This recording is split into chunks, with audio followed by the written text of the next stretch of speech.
Since this game keeps throwing them at Snowball, Snowball will read this. The Nightingales Fact or Fiction by Wilhelmina Roth.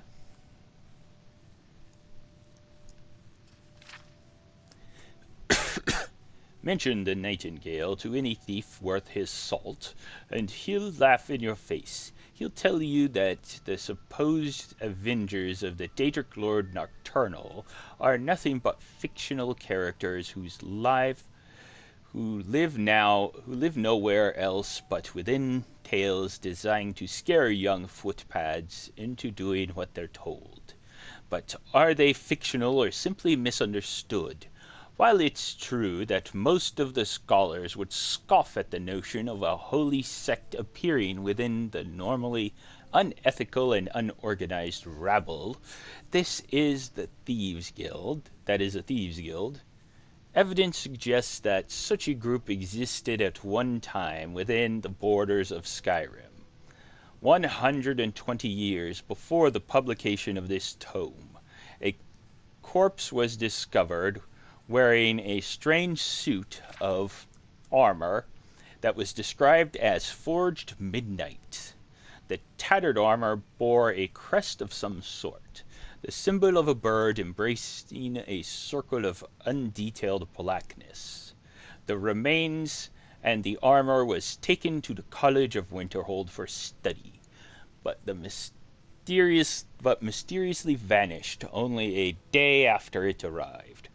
The crest from this armor was circulated around Skyrim for years, but identification proved almost impossible.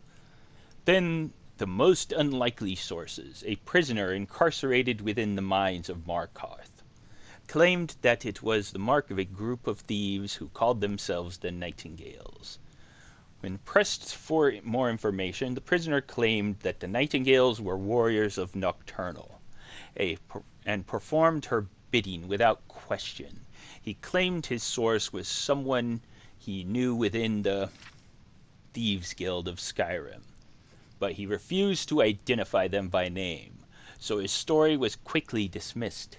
The second piece of evidence pointing to the existence of the Nightingales exists to this day just outside of Riften. Discovered at the terminus of a short pathway off the main road stands a stone of unidentified blackened material. Carved into its face is the same avian symbol, previously found on the dark suit of armor. To those that subscribed to the existence of the Nightingale, this was thought to be some sort of meeting place. To others, this symbol was once again dismissed as a hoax or simply a diversion created by the Thieves Guild. The final and most controversial sample of evidence is a passage found scrawled on the inside of a cell wall in Whiterun. The cell had previously been occupied by a Dunmer named Lorthus, was incarcerated for murder, and was set for execution.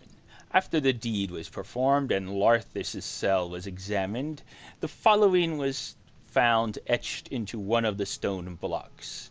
"Take my hand, Lady Nocturnal, for it is my will to serve you as a nightingale. I'm born anew, let my past echo our triumph." This is the first and only time that a solid connection between Nocturnal and the Nightingales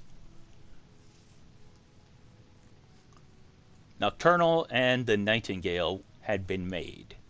The unusual nature of the passage, the religious connotation toward Nocturnal, made by a career criminal, kept discussion lively for years regarding the possibility of this group actually existing.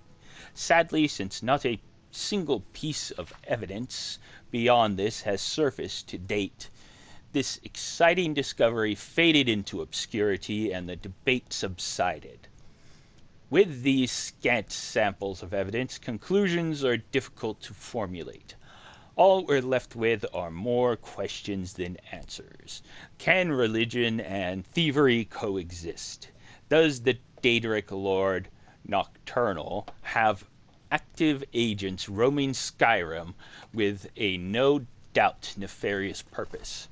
Does the Thieves Guild have extensive knowledge of the Nightingales but remain sworn to secrecy?